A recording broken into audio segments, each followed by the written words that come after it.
পশ্চিমবঙ্গের শিক্ষা ব্যবস্থায় এক অভূতপূর্ব দুর্নীতির দাগ।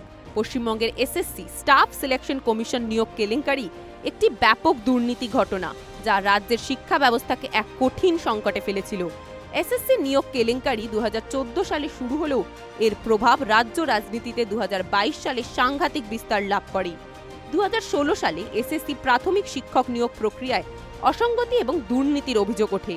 অভিযোগ ছিল কিছু প্রার্থী যাদের যোগ্যতা ছিল না, তারা সঠিক প্রক্রিয়া অনুসরণ না করে প্রভাবশালী রাজনীতিকদের মাধ্যমে চাকরি পেয়েছিল। রাজনৈতিক ও রাজ্যের ক্ষমতাশালী নেতাদের জড়িত থাকার কথা প্রকাশ্যে আসলে এই দুর্নীতি একেবারে রাজনৈতিক ঝড়ে পরিণত হয়। তৃণমূল নেতা এবং প্রাক্তন শিক্ষামন্ত্রী পার্থ চ্যাটার্জির মতো প্রভাবশালী নেতার নাম উঠে আসার পর সিবিআই এবং ইডির তদন্তে বেরিয়ে আসে একের পর এক চাঞ্চল্যকর তথ্য। পার্থ চট্টোপাধ্যায় সহ একাধিক রাজনৈতিক নেতা, সরকারি কর্মকর্তা এবং দালালের বিরুদ্ধে দুর্নীতি এবং অবৈধ নিয়োগের অভিযোগ করা হয়। এরপর কলকাতা হাইকোর্টের নির্দেশে ইডি সেন্ট্রাল ফোর্স সহ পশ্চিমবঙ্গ স্কুল সার্ভিস কমিশন নিয়োগ কেলেঙ্কারির অভিযুক্ত পার্থ চ্যাটার্জির বাড়িতে অভিযান চালায়। 24 ঘন্টা একটানা জিজ্ঞাসাবাদের পর ইডি পার্থ চ্যাটার্জিকে গ্রেফতার করে। এই অভিযানের সময় পার্থ চ্যাটার্জির বাড়ি থেকে নগদ 20 কোটি টাকা সহ সোনার গয়না বাজেয়াপ্ত করা হয়, যা এই কেলেঙ্কারির সত্যতা আরও স্পষ্ট করে তোলে। শুধু তাই নয়, পার্থ চ্যাটার্জির বান্ধবী হিসাবে পরিচিত অর্পিতা মুখোপাধ্যায়ের বাড়িতেও ইডি অভিযান চালায় এবং তার বাড়ি থেকেও নগদ 50 কোটি টাকার বান্ডিল পাওয়া যায়। সূত্র অনুসারে জানা যায়, পার্থ ও অর্পিতার একত্রে প্রায় 103 কোটি টাকার সম্পত্তি বাজেয়াপ্ত করা হয়েছিল। 2022 সালের 23শে জুলাই পার্থ চ্যাটার্জি ও অর্পিতা মুখার্জিকে গ্রেফতার করা হয়। পার্থ এবং অর্পিতা উভয়কেই আর্থিক জালিয়াতি প্রতিরোধ আইনের 3 এবং 4 নম্বর ধারায় অভিযুক্ত করা হয়েছিল। গ্রেফতারির 8 দিন পর ইডি কলকাতা হাইকোর্টে চার্জশিট পেশ করে এবং চার্জশিটে অর্পিতার 2টি ফ্ল্যাট থেকে প্রায় 49 কোটি টাকা বাজেয়াপ্ত করা, পার্থ এবং অর্পিতার নামে প্রায় 40টি স্থাবর সম্পত্তি, যার বর্তমান বাজার মূল্য 40.33 কোটি টাকা, যার মধ্যে রয়েছে ফ্ল্যাট, খামার বাড়ি, অনেক স্থাপনার কথাও উল্লেখ করা হয়। নিম্ন আদালতে পশ্চিমবঙ্গের প্রাক্তন মন্ত্রী পার্থ চ্যাটার্জি ও তার ঘনিষ্ঠ সহযোগী অর্পিতা মুখার্জির জামিনের আবেদনের শুনানি হলেও আদালত থেকে তারা দুজনেই রেহাই পায়নি। এছাড়াও মিডিয়ার সামনে বেশ কয়েকবার কাঁদতে দেখা গিয়েছিল অর্পিতাকে।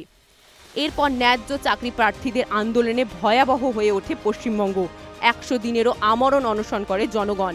এই দুর্নীতি প্রকাশ্যে আসার পর গত এপ্রিল মাসে এসএসসি নিয়োগ প্রক্রিয়া সম্পূর্ণ বাতিল করে দেয় কলকাতা হাইকোর্ট, যার কারণে এক ঝটকায় 26,753 শিক্ষক কর্মহারা হয়ে পড়েন। হাইকোর্টের এই নির্দেশের বিরুদ্ধে সরব হয়েছিলেন মুখ্যমন্ত্রী মমতা বন্দ্যোপাধ্যায়।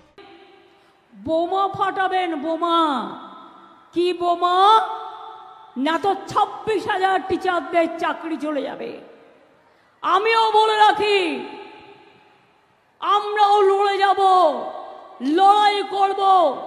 যাদের কথা বলা হয়েছে চাকরি বাতিল করা হলো, চিন্তা করবেন না, হতাশ হবেন না, কেউ জীবনের ঝুঁকি নেবেন না।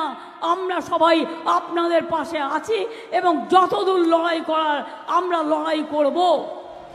অন্যদিকে তৃণমূল কংগ্রেসের ক্ষমতা সম্পন্ন নেতাদের নাম এই ঘটনায় যুক্ত থাকার কারণে বিজেপি ক্রমাগত মুখ্যমন্ত্রী মমতা বন্দ্যোপাধ্যায় সহ তৃণমূল কংগ্রেসকে মৌখিক আক্রমণ করতে থাকে। আবার মমতা বন্দ্যোপাধ্যায় ও অভিষেক বন্দ্যোপাধ্যায় নিজেদের এই মামলা থেকে দূরে রাখারও চেষ্টা করতে থাকে। গত 12ই ডিসেম্বর সুপ্রিম কোর্টে এই মামলার শুনানি ছিল, কিন্তু সময়ের অভাবে এই মামলা পিছিয়ে দেওয়া হয়েছে। মামলার পরবর্তী শুনানির দিন ধার্য করা হয়েছে 19শে ডিসেম্বর। 13ই ডিসেম্বর শুক্রবার ইডি মামলায় জামিন পেলেন প্রাক্তন শিক্ষামন্ত্রী পার্থ চ্যাটার্জি। শিক্ষক দুর্নীতি মামলায় দীর্ঘদিন ধরে জেলে বন্দী রয়েছেন পার্থ চ্যাটার্জি। আগামী 1 ফেব্রুয়ারি 2025-এ ইডি মামলা থেকে জামিন পাবেন তিনি।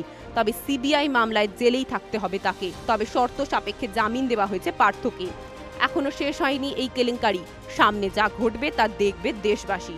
শুদ্ধতা এবং দায়িত্ববোধের প্রয়োজনীয়তা আজ আগের চেয়ে আরও অনেক বেশি। এখন প্রশ্ন একটাই, আদৌ কি ন্যায় পাবে 26,000 জন কর্মহারা শিক্ষক? দেখতে থাকুন সুদর্শন বাংলা। জয় হিন্দ, জয় ভারত।